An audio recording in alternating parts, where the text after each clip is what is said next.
listening to Proof Text, a Glossa House podcast by Dr. T. Michael W. Halcomb, Dr. Frederick J. Long, Dr. Mario Melendez, Dr. Jennifer Noonan, and J. M. Smith. Welcome and enjoy.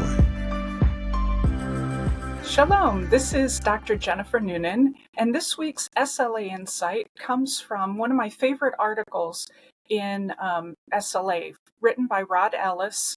It's called Teaching and Research, Options in Grammar Teaching, coming from TESOL Quarterly from 1998. If you're joining by video, I've got the information here up on the screen, along with a diagram that I'll be talking about. If you're listening without video right now, you can look this up by, again, looking for Rod Ellis, Teaching and Research, or you can access the video recording. I'll do my best to describe it for those of you who are only listening right now. So this article, as I said, comes from Rod Ellis, who's a prolific and prominent SLA researcher. He's a great writer and has the ability to bring things in, get you the big picture and communicate it well. And so when I read this article of his, it really highlighted for me two important processes for second language acquisition. The first, which I'll be covering this episode, is just the general process by which people acquire languages, how that process works, the beginning, the end, the middle, all the pieces. But the other thing is, he presents in this article, and this we'll be dealing with next episode, is the point or points, therefore, at which an instructor can intervene in that process to promote, encourage, speed up that process of language acquisition. So let's take a look at the diagram here. The first thing I want you to notice is this box right here in the middle that I'm outlining with my pointer. The box represents person's internal mechanisms. These are things that are not observable from the outside by a teacher or researcher, and in many cases the student himself or herself doesn't even know what's going on in there. It's the way the brain processes the language, and it's not directly observable. Now, things being done now in neuroscience with brain scans and all kinds of things, they can tell, well, this area of the brain is lighting up when you're doing this, that kind of thing, and that's getting us closer to knowing what's going on. But we can't directly observe what's going on in this box. The items on the outside, however, we can. And so for today, as I said, we're going to focus on following the process of acquisition from the beginning to the end through the box in the middle. And we're going to start in the diagram. For those not able to see it, there's a flow chart that starts near the bottom of the diagram on the left, outside the box, and it starts with input. Input is basic language data, authentic bits of language that the learner either sees, it's in reading, or hears, as in listening to someone speak. So 2 of the 4 language skills, listening and reading, would be input. Input, by the way, is not a list of grammar rules, and in most cases it's not even a paradigm. We're talking authentic words, sentences, paragraphs in the language. From input, then, there's an arrow that goes into the box and leads to what's called intake. Now, if we imagine that this learner has been reading a sentence and runs across, in Hebrew, yoshvim. It's a masculine plural participle from a verb that means to sit or to dwell. And so they run across that.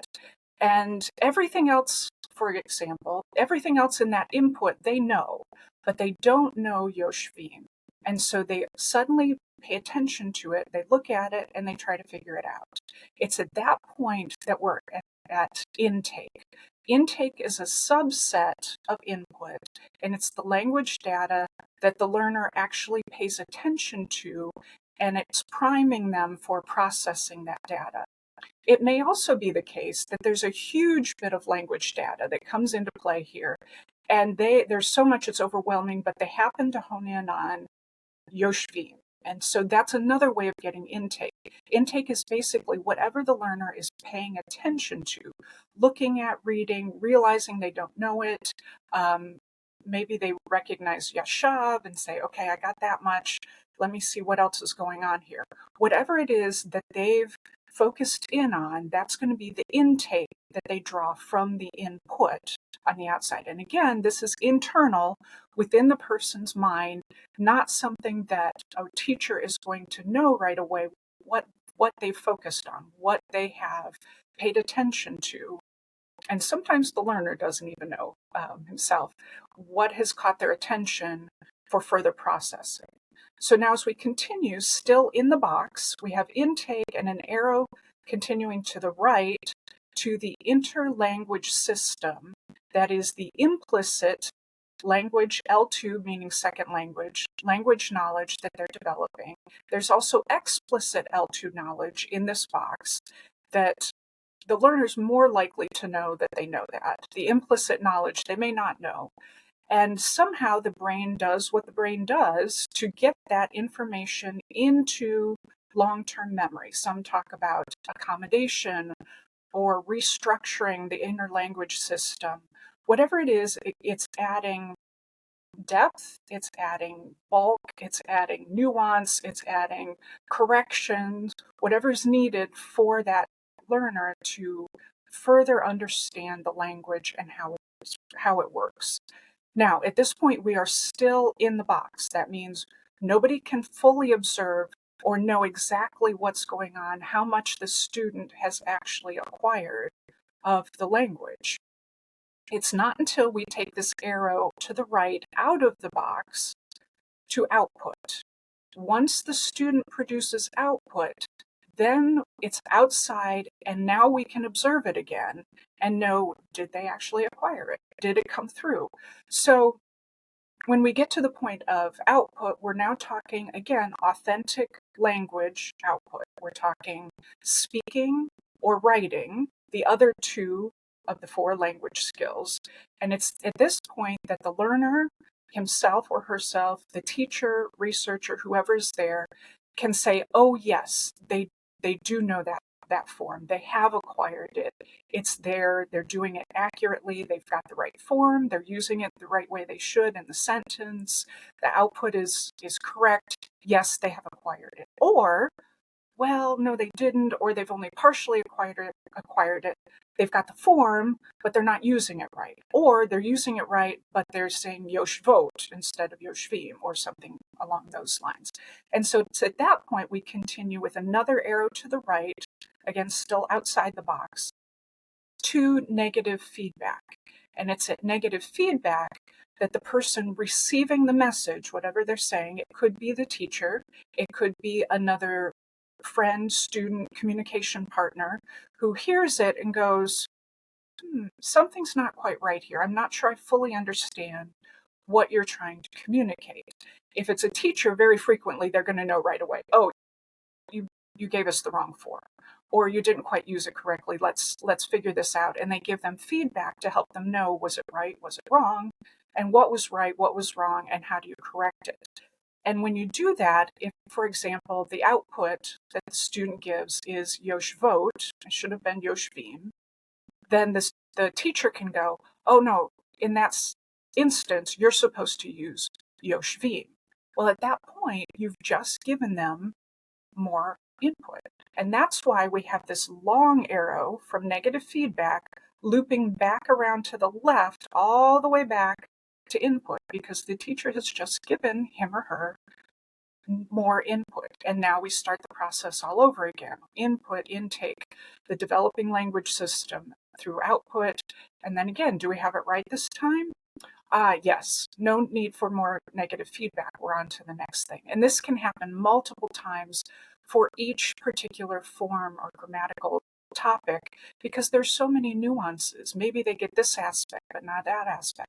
And it can happen multiple times in one lesson as the student works through input, intake, developing language system, all the way back through negative feedback. And so this is the basic processes of language acquisition, how it goes about getting into the person's brain, developing that implicit, especially, language knowledge and automaticity, and explicit language knowledge as well will come into play here.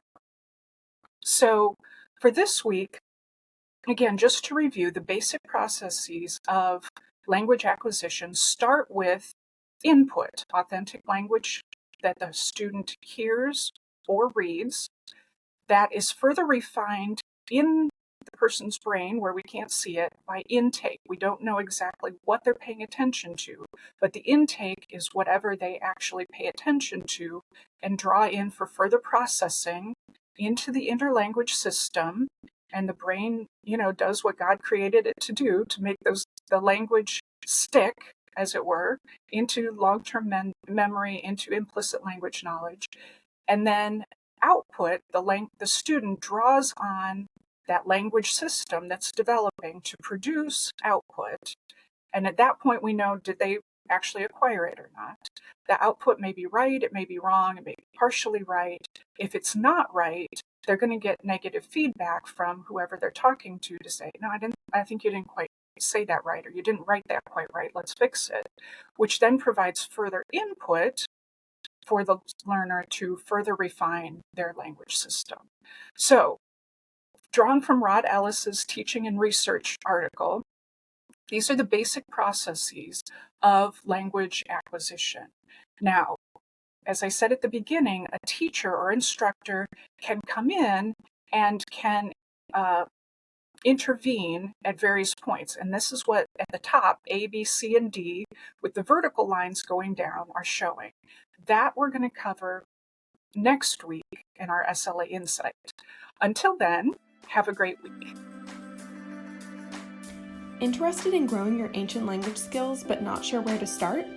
Glossa House can help. From illustrated readers and short stories to lexicons and grammars, Glossa House offers a variety of resources for beginning, intermediate, and experienced ancient language learners. Head to glossahouse.com today. Glossa House, language resources for the global community.